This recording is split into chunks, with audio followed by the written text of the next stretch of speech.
आज आने का नारी प्रोग्राम है आज पाकिस्तान के साथ। प्रोग्राम शुरू करने से पहले एक बड़ी अहम बात आपको बता दूं। हिंदुस्तान और पाकिस्तान में मुख्तलिफ जो जैली कंपनियां हैं जिन्होंने जैली वेबसाइट बनाई हुई है, हिंदुओं ने मुसलमानों वाले नाम रख के पाकिस्तान में जिस तरह मलक शाहद जैसे और ये एक ऐसा काम चल रहा है कि लोगों से गलत तरीके से पैसे मंगवाए जा रहे हैं। कह रहे हमारे कपड़े के बिजनेस है, कोई चीज़ किसी की नहीं है, किसी को कोई पैसा ना भेजे। जो प्रोग्राम आज पाकिस्तान के साथ है, इटली से यकूब अहमद साहब हमारे साथ होंगे, उनसे पूछेंगे आज क्या कहना चाहिए। जी सर, अस्सलाम वालेकुम। वालेकुम सलाम व रहमतुल्लाह। अच्छा ये बताइए, मैंने कहा आपसे कुछ सवालात आज मैं पूछता हूँ कि इमरान खान ने कहा कि 7 दिन में हम जो लॉन्ग मार्च है उसके लिए निकल पड़ेंगे। आप क्या समझते हैं कि इस दफ़ा इमरान खान निकलेगा या फिर एक दफ़ा कोई ड्रामा किया जाएगा, उसको लालच दिया जाएगा कि आप ये काम ना करें? चलो पहले इसी का मैं जवाब देता हूँ बुजुर्गों। हाँ जी मैं खान साहब से ये अपील करता हूँ जी कि उम्र वाले के हर चीज़ का एक टाइम होता है। सबर की भी इंतहा होती है ते ਜਿਹੜੀ है ना जल्दबाजी की भी इंतहा होती है। ना जल्दबाजी करो तो ना इंतहा तो बाद के सबर करो, ना आवाम को सबर कराओ। ठीक है जी। अगे आवाम ने भी बड़ियां गलती की, लीडर तो है ही कौन। बाबे कायदा तो बाद लीडर पाकिस्तान च अगर आया तो इमरान खान को रब ने दी है। आवाम तभी पई है, खत्म हुई पई है, बर्बाद हुई पई है। अज जो मतलब कहना वो शायद शेर थी ना, मैं बीमार बंदा मैं ना नहीं मतलब कहना तो कुछ हबीब जालम ਉਹਦਾ शेर सी वह तख्त उछाले जाएंगे तो बुत गिराए जाएंगे। हूँ बुत गिराने का वक्त आ गया, तख्त उछालन का वक्त आ गया, बिलावल उसके कबले का वक्त आ गया। जाति उसके बाप की जगह नहीं है नवाज शरीफ की, वो जगह गवर्नमेंट ऑफ पंजाब की है। केस चलिए गवर्नमेंट एक्ट फैसला हो कि जगह गवर्नमेंट ऑफ पंजाब की है। तो कोई एडा बदबख्त है उन्हें अपनी बाप का, अपनी मां का, अपनी बीवी का जनाजा नहीं पढ़िया कब्रस्तान जाके, जिस जनाजगाह बनी है एक कमरा बनाया आराम लोगों जायज कब्जा उसे जनाजा पढ़िया। पता नहीं जो पढ़ने वाले भी यहो जे, पढ़ाने वाला मौल भी यहो जी होना है। दफन भी उत्थे कीते ने जिहड़ी जगह आराम दी मतलब कागजी कार्रवाई करके, जिहड़ी जगह जायज नहीं है, जायज जगह तुहानूं पता जवेद साहब कब्रस्तान होता है ना उन्हें जनाजा पढ़िया जनाजगाह च, ना उन्हें कफन हर जिहड़ा हुंदा ना अपने कब्रस्तान उहदे बड़े हाफिज़े कुरान दफन होंदे ने, बड़े अल्लाह के नेक बंदे दफन होंदे ने, कोई सैयद आले रसूल दफन होंदा है, कोई आम बंदे ने दाढ़ी भी कोई नहीं होंदी, सैयद भी नहीं होंदे। आम बंदे बकरियां जिन्हां मेरे अपने पिंड भी पता तक उन्हें बंदा मनदा ही कोई है। ਉਹਦਾ ਇੱਕ ਬੰਦਾ ਹੈ ਸਾਡੇ ਨਾਲ ਪਿੰਡ ਹੈ ਇੱਕ ਉੱਥੇ ਦਾ ਉਤਮ ਨਾਂ ਹੈ ਪਿੰਡ ਦਾ, ਉਹ ਸਾਡੇ ਪਿੰਡ ਨਾਲ 2-3 ਪਿੰਡ ਉਹਨਾਂ ਮੱਝ ਲੋੜੇ ਦਾ ਨਵਾਂ ਮੁੰਡਾ ਲੈਣ ਗਿਆ, ਉਹਨੇ ਪੈਸੇ ਭੇਜੇ। ਉਸ ਵੇਲੇ 10,000 ਰੁਪਇਆ ਜਿਵੇਂ ਸਾਹਿਬ ਭਾਈ 10 ਲੱਖ ਦੇ ਬਰਾਬਰ ਹੈ। ਉਹ ਬੰਦਾ ਬੱਕਰੀਆਂ ਚਲਾਉਂਦੇ ਆ, ਗਰੀਬ ਬੰਦਾ ਕਿਸੇ ਨੂੰ ਉਹਨੂੰ ਉਹ 10,000 ਰੁਪਇਆ ਬਾਹਰੋਂ ਲੱਭ ਗਿਆ। ਉਹ ਬੈਠਾ ਪਿਸ਼ਾਬ ਕਰਨ ਵਗਦੀ ਜਗ੍ਹਾ ਉਹਦੇ ਚ ਗੁੱਥੜੀ ਟੈਪ ਵੀ ਫਿਰ ਗੁੱਥੜੀ ਦਾ ਕੰਮ ਕਰ ਬਣ ਜਾਂਦੇ। ਉਹ ਬੱਕਰੀਆਂ ਚਲਾਉਂਦੇ ਆ, ਬੱਕਰੀ ਬੜੀ ਬਦਸੰਗੀ ਜਾਂ ਗੁੱਥੜੀ ਚੁੱਕ ਲਿਆ ਲੱਭ ਗਈ ਉਹਨੇ ਦਿਹਾੜੀ ਬੱਕਰੀਆਂ ਜਗਾਈਆਂ। ਉਹ ਜਦੋਂ ਰੁਪਈਏ 10,000 ਡਿੱਗਾ ਉਹ ਸਾਰੇ ਪਿੰਡਾਂ ਜਿਹੜੇ ਘਰ ਗਿਆ ਸਾਰੇ ਚੱਕਰ ਲਾ ਕੇ ਵਾਪਸ ਗਿਆ। ਤੇ ਉਹਨੇ ਸ਼ਾਮੀ ਬੱਕਰੀਆਂ ਜਗਾ ਕੇ ਉਹਨੇ ਕੁਸ਼ਤੀ ਮਸਜਿਦ ਐਲਾਨ ਕਰਾਇਆ ਕਿ ਮੈਨੂੰ ਕਿਸੇ ਦੀ ਰਕਮ ਲੱਭੀ ਹੈ, ਜਿਹੜਾ ਬੰਦਾ ਨਿਸ਼ਾਨੀ ਦੱਸਿਓ ਆ ਕੇ ਲੈ ਜਾਏ। ਉਹ ਬੰਦਾ ਆਇਆ ਹੈਰਾਨ ਪਰੇਸ਼ਾਨ, ਉਹ 10,000 ਰੁਪਏ ਉਹਨੂੰ ਕੀ ਦੱਸੋ ਜੀ ਨੋਟ ਕਿੰਨੇ ਦੇ ਨੇ। ਉਸ ਵੇਲੇ 10,000 ਰੁਪਇਆ 10 ਲੱਖ ਬਰਾਬਰ ਆਇਆ। ਦੁਨੀਆ ਹੈਰਾਨ ਪਰੇਸ਼ਾਨ ਰਹਿ ਗਈ ਬਈ ਇਹ ਬੰਦਾ ਇੰਨਾ ਕੀ ਇਮਾਨਦਾਰ ਹੈ। ਉਹਨੂੰ ਉਹ ਬੰਦਾ 1000 ਰੁਪਇਆ ਤੇ ਉਹਨੇ ਕਿਹਾ ਮੈਂ ਨਹੀਂ ਲੈਣਾ, ਮੈਂ ਰੱਖਣਾ 10,000। ਉਹਨੇ ਕਿਹਾ ਕੀ? ਉਹਨੇ ਕਿਹਾ ਮੇਰੀ ਔਲਾਦ ਕੋਈ ਨਹੀਂ, ਮੇਰਾ ਭਤੀਜਾ ਭਰਾ ਦਾ ਵੀ ਕੋਈ ਪੁੱਤਰ ਹੈ। ਉਹਨੇ ਕਿਹਾ ਮੇਰੀ ਜ਼ਮੀਨ 2-3 ਲਗੇ ਹੈ, ਮੇਰੀਆਂ ਬੱਕਰੀਆਂ ਨੇ 2 ਸੀ ਮੀਆਂ ਬੀਵੀਆਂ, ਮੈਂ ਅਕਲਾ ਦੀ ਬੱਕਰੀਆਂ ਪਾਲਣਾ 12 ਮਹੀਨੇ ਮੇਰੇ 10 ਲੈ ਵੀ ਗਏ, ਮੈਨੂੰ ਕੀ ਲੋੜ ਹੈ ਪੈਸੇ ਦੀ। ਉਹਦਾ ਸੱਸ ਭਾਈ ਉਹਨੇ ਕਿਹਾ ਮੇਰਾ ਵਕਤ ਇਸ ਤੋਂ ਪਾਸ ਹੁੰਦਾ, ਮੈਨੂੰ ਰੁਪਈਏ ਦੀ ਲੋੜ ਨਹੀਂ। ਜੋ ਜਤਨ ਕੀਤਾ ਉਹਨੇ ਕਿਹਾ ਮੈਨੂੰ ਦਵਾ ਦੇ ਸੜਿਓ ਕਿ ਮੇਰੇ ਅਗਲੀ ਫਸਲ ਫਲਾਣਾ ਹੈ ਮੇਰੀ।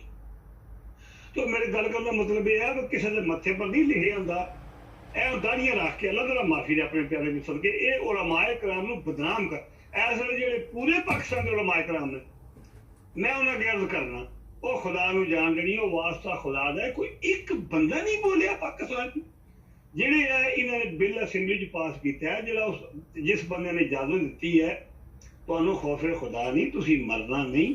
ਉਹ ਆਮ ਜਿੰਸੀ ਦੀ ਸ਼ਾਦੀ ਉਹ ਤੁਹਾਡਾ ਕੰਮ ਹੈ, ਮੁਲਕ ਮੌਲਵੀ ਦਾ ਕੰਮ ਹੈ।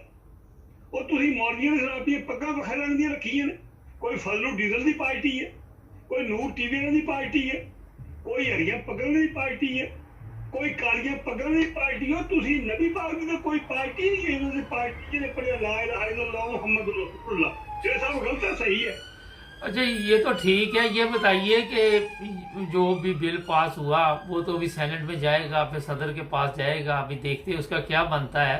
नहीं तो पार्लियामेंट से पास हो गया ना, लेकिन अभी सेनेट में जाना है। सेनेट के चेयरमैन ने कहा कि हम ऐसा बिल नहीं और पास। सैनट के जी कर्म वाले सैनट ने फड़ के ते जज्जा ने फड़ के ते बाजवे रिछ ने, ये तो पता नहीं है किन्ने लियांदी है किहड़ा इस केस। मैं तो अगे 2 बारी अपील नहीं की इस प्रोग्राम च, पर इनू आखो टीवी ते मैं कह रहा खिताब करके मेरे ते पहला केस किस वास्ते चलता गया। तुहानू सब दुध पानी वख हो जा, कौम नू ये अखां नहीं खोलनी है, कौम दी अखां खोलियां ने इमरान खान ने कि 15 साल बाद, पर जब तक पंजाबी दी गल्लां नहीं ना कौम नू समझाणियां सही सीधियां, कौम नू समझी कौम अगे पिछे वाल बलाई करके, हालांकि बंदे गैरतमंद ईमानदार तुहाडे वर्गे भी पक्षां ते हैं जिन्होंने अपने मुल्क का दर्द है। पाकिस्तान च मेरे वर्गे फकीर बंदे भी मस्कीन भी हैं, इमरान रियाज वर्गे भी हैं, काशिफ अब्बासी वर्गे भी हैं, अरशद शरीफ वर्गे भी हैं, इमरान रियाज वर्गे भी हैं, साबिर शाकिर वर्गे बंदे भी हैं। उस तो अलावा जनाब अली और दूजा जिस मुंडे ने शहबाज गिल नाल ज्यादती की है, इंतहा दी वध के ज्यादती। अच्छा ये बताइए कि अब आप क्या देखते हैं कि इमरान खान अपना जो कामयाब होगा ये धरने में कि नहीं होगा, जो लॉन्ग मार्च करना है? इंशाअल्लाह। अच्छा लेकिन इमरान खान वो मेरे नाल बहुत सियाणा, रब ने इज्जत बहुत ही दी है। मैं एक मतलब कहने का गुमनाम इंसान हाँ। मेरी लाना ना प्रोग्राम जो इसे भी जरूर पढ़े हैं, एक गरीब का प्रोग्राम है, यदा भी जरूर सुनेंगे, क्योंकि मैं कोई कारोबारी वीक लैकर नहीं है। मैनू कोई मेरी इमरान रियाज वर्गी या साबिर शाकिर वर्गी या अरशद शरीफ वर्गी नहीं पब्लिसिटी मेरी, ते ना मैं करना चाहना। मैं बीमार बंदा बुढ़ा, मैं तो अपने दिल की आवाज सच्ची है, वो ना मेरा रब तो मेरा सुनता पिया।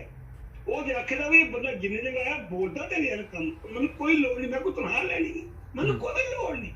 मेरे 2 पुत्र काम करते जे, एक अपना ਪੁੱਤਰ ਤੁਹਾਡੇ ਤੇ ਕੰਮ ਤੁਸੀਂ ਹਰ ਪ੍ਰੋਗਰਾਮ 'ਚ ਦੱਸਦੇ ਜੇ ਉਹ ਕੰਮ ਕਰਦੇ ਨੇ, ਜਿਹੜੇ ਲੋਕੀ ਪਾਕਿਸਤਾਨ 'ਚ ਜਿਨ੍ਹਾਂ ਦਾ ਕੰਮ ਖਰਾਬ ਹੋਇਆ, ਜੇ ਉਹਨਾਂ ਦੀ ਗੱਲ ਕਰੀਏ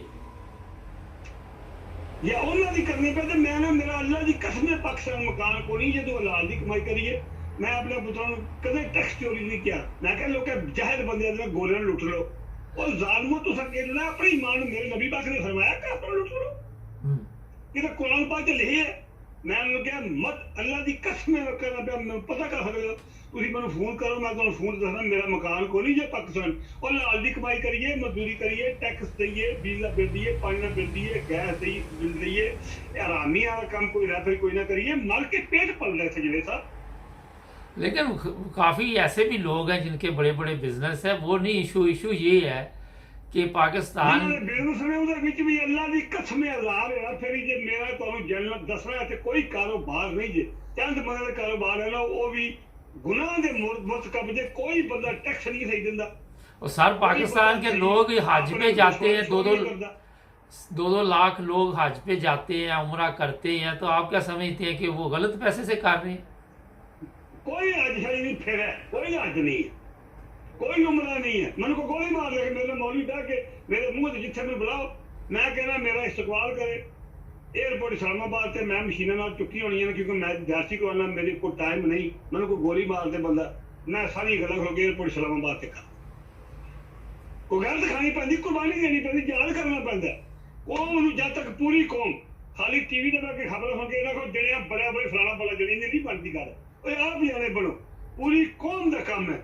आजाद कश्मीर मरी रोड ब्लॉक करे, पठान ਇਹ ਪੁਲਿਸ ਫੈਲ ਐਡਰ ਕਰਦੀ ਪੰਜਾਬ ਵਾਲੇ ਪਾਸੇ, ਥਾਣ ਪਿੱਛੋਂ ਇਹਨਾਂ ਨੂੰ ਬ੍ਰੈਕਟ ਮਾਰਨ। ਪਹਿਲੇ ਨੰਬਰ ਤੇ ਗੱਲ ਹੈ ਫੌਜ ਤੇ ਫੈਲ ਨਹੀਂ ਕਰਨਾ, ਫੌਜ ਸਾਡੀ ਹੈ, ਉਹ ਪੁਲਿਸ ਸਾਡੀ ਹੈ। ਪੁਲਿਸ ਵਿੱਚ ਜਿਹੜੇ ਬੰਦੇ ਮੁਲਾਜ਼ਮ ਹੈ ਉਹ ਗੱਦਾਰ ਦਾ ਕੋਈ ਬੱਚਾ ਨਹੀਂ ਹੈ, ਉਹ ਹਰਾਮੀ ਨੂੰ ਹਰਾਮ ਖਾਨ ਕਹਿ ਸਕਦਾ ਕਿ ਹੋਟਲ ਦਾ ਖਾਣੇ ਤਮਾਸ਼ਬੀਨੀ ਜ਼ਨਾ ਕਰਨਾ, ਵਰਨਾ ਪੁਲਿਸ ਵਿੱਚ ਕੋਈ ਗਰੀਬਨ ਕਿਸੇ ਗੱਦਾਰ ਦਾ ਬੱਚਾ ਪੁਲਿਸ 'ਚ ਹੈ, ਫੌਜ 'ਚ ਹੈ, ਕਿਸੇ ਦਾ ਬੱਚਾ ਵਾਪਦਾ ਜਾਂ ਖੰਭੇ ਪਰ ਚੜ੍ਹਦਾ, ਕਿਸੇ ਦਾ ਬੱਚਾ ਜਿਹੜਾ ਉਹ ਕੋਈ ਜਿਹੜਾ ਮਹਿਕਮਾ ਇਹਨਾਂ ਨੂੰ ਤੜੀਆਂ ਦਿੰਦਾ ਫਿਰਦਾ, ਇਹ ਜਿਹੜਾ ਬਾਂਦਰ ਤਮਾਸ਼ੇ ਵਾਲਾ ਖੁਰਕ ਵਾਲਾ ਸਿਰ ਜਿਹਦਾ, ਉਹਨਾਂ ਦੀ ਕੋਈ ਬੱਚਾ ਹੈ ਹੀ ਉਹਨਾਂ ਦੇ ਮਹਿਕਮੇ 'ਚ ਕੋਈ FIA 'ਚ ਹੈ ਬੱਚਾ ਕੋਈ? ਮੈਨੂੰ ਇਹ ਦੱਸੋ ਤੁਸੀਂ ਜਵੇਦ ਸਾਹਿਬ, ਇੱਥੇ ਸਭ ਗਰੀਬਾਂ ਦੇ ਬੱਚੇ ਆਏ ਨੇ, ਅਕਲਮੰਦ ਬੱਚੇ, ਮਿਹਨਤ ਕਰਦੇ ਪਰ ਉਹ ਬਲੈਕਮੇਲ। ਹੁਣ ਸਾਰੇ ਬੰਦੇ ਸ਼ਾਹ ਮਨਵਾਨੀ ਸਾਹਿਬ ਨਹੀਂ, ਸਾਰੇ ਬੰਦੇ ਅਬਦੁਲ ਸਲਾਹ ਨਿਆਜ਼ੀ ਨਹੀਂ ਹੈ। ਸਾਰੇ ਬੰਦੇ ਕੁਰਬਾਨੀ ਦੇਣੀ, ਗੱਲਾਂ ਕਰਨੀਆਂ ਸੌਖੀਆਂ, ਮਰਦਾਂ ਨੂੰ ਔਖੇ ਪਾਲਣ ਬੋਲ। ਜਦ ਤੱਕ ਜਹਾਜ਼ ਨਾ ਕਰੋ ਇਸਲਾਮ ਉਹ ਮਰ ਚੱਲਿਓ, ਸਾਰਾ ਮੁਲਕ ਆਜ਼ਾਦ ਕਸ਼ਮੀਰ, ਗਲਗਿਤ, ਪਾਕਿਸਤਾਨ ਬਰਬਾਦ ਵੀ ਹੁੰਦੇ ਹੋ। ਮਰ ਕੇ 500-600 ਬੰਦਾ ਜਿਹਨਾਂ ਜ਼ਾਲਮਾਂ ਨੇ ਗੱਦਾਰਾਂ ਤੁਹਾਨੂੰ ਹਾਈਜੈਕ ਕੀਤੇ, ਜਿਹਨਾਂ ਦੇ ਸਾਥੇ ਬਾਹਰ ਨੇ, ਕਾਰੋਬਾਰ ਬਾਹਰ ਨੇ, ਜਿਹੜੇ ਅੱਗੇ ਵਿਕੇ ਨੇ ਜਿਹਨਾਂ ਆਪਣਾ ਈਮਾਨ ਵਿੱਚ। ਮੁਸਲਮਾਨ ਕਹਿੰਦੇ ਉਹਨਾਂ ਨੂੰ ਸ਼ਰਮ ਆਉਂਦੀ ਹੈ। ਚਲੋ ਅਸੀਂ ਕਹਿੰਦੇ ਨਹੀਂ ਲੱਗੀ ਜਾਂਦੀ ਇਹਨਾਂ ਦੇ ਕਿਰਦਾਰ ਨੇ, ਉਹ ਇਹ ਮੁਸਲਮਾਨ ਜ਼ਾਹਿਰ ਨਹੀਂ ਕਰਦੇ। ਚਲੋ ਅੱਜ ਮੈਨੂੰ 15 ਸਾਲ ਹੋ ਗਏ ਇਸ ਮੁਲਕ ਦੀ ਖਤਕਾਂ ਖੋਦਦੇ। ਅੱਜ ਉਹ ਆਪਣੇ ਪੂਰੇ ਪ੍ਰੋਗਰਾਮ ਤੇ ਅਰੂਜ ਤੇ ਜਿਹੜਾ ਪਲਾਨਿੰਗ ਬੰਦ ਹੋਈ ਹੈ, ਜਿਹੜੀ ਉੱਥੇ ਉਹ ਪਹੁੰਚ ਗਿਆ। ਉਹਨੂੰ ਆਰਡਰ ਇਹ ਹੈ ਫੌਜ ਵੀ ਮਰੇ ਤੇ ਆਵਾਮ ਵੀ ਮਰੇ। ਚਲੋ ਤੁਹਾਡਾ ਅੱਜ ਦਾ ਮੈਸੇਜ ਇੰਨਾ ਹੀ ਬੜਾ। ਫਿਰ ਇਨਸ਼ਾਅੱਲਾ 2 ਦਿਨ ਬਾਅਦ ਤੁਹਾਡੇ ਨਾਲ ਪ੍ਰੋਗਰਾਮ ਕਰਾਂਗੇ। ਬਹੁਤ ਸ਼ੁਕਰੀਆ। 1 ਮਿੰਟ ਟਾਈਮ ਦੇ, ਮੈਂ 2 ਮਿੰਟ ਸਿਰਫ। ਜੀ ਦੱਸੋ। 2 ਮਿੰਟ ਸਿਰਫ 2 ਮਿੰਟ 120 ਸੈਕਿੰਡ। ਹਾਂਜੀ मैं याद करना पूरी कौम अगे मैं अपील करना ते खान साहब अगे मेरी अपील करो, बाहर निकलो, इस्लामाबाद दे विच ना आओ, जम्मू पासों इस्लामाबाद नूं घेरा पाओ। अगे बंदे पठान आउण गल जदों भी इनकलाब होंदा पठाना लियांदा है, पंजाबियां कदे आज तक इनकलाब नहीं लियांदा। ये याद रखो मेरी गल। अच्छा पेशावर उथों अफगानिस्तान च भी पठान ही आए, महमूद गजनवी जी ने सोमनाथ दा बंदा तोड़िया। अच्छा उसले पैदल जांदे जी। पूरी कौम बाहर निकले, इस्लामाबाद तो बाहर आवे, अगे पठान असलाम को बड़ा बड़ा कीमती असल है। अगर कोई हेलीकॉप्टर नस्ल की कोशिश करे उन्हें मत नस्ल दें। पूरी कौम बाहर निकले। कराची का कोई बंदा या बलोचिस्तान का गरीब बंदा कोई इस्लामाबाद ना आवे। वो बंदे कराची सिंध के बंदे बलावल हाउस तक कंट्रोल लैन बिलोरानी का, ते जेड़े बलोचिस्तान के बंदे ने वो कोच का गराव कर। इत्थे ना उन्होंने गरीब बंदों को किराया भी ना गड्डियां बसां तो जवेद साहब किराया कितना है कर। मैं £3.5 की खालियां तो बह के लाहौर गया, 500 रुपये किराया। हाँ जी, ਤੁਹਾਡੇ 120 सेकंड खत्म हो चले खुदा नाज़रीन, ये अपने ख्यालात का इज़हार कर रहे थे। हमारे चैनल को सब्सक्राइब करें, जुड़े रहे हमारे साथ।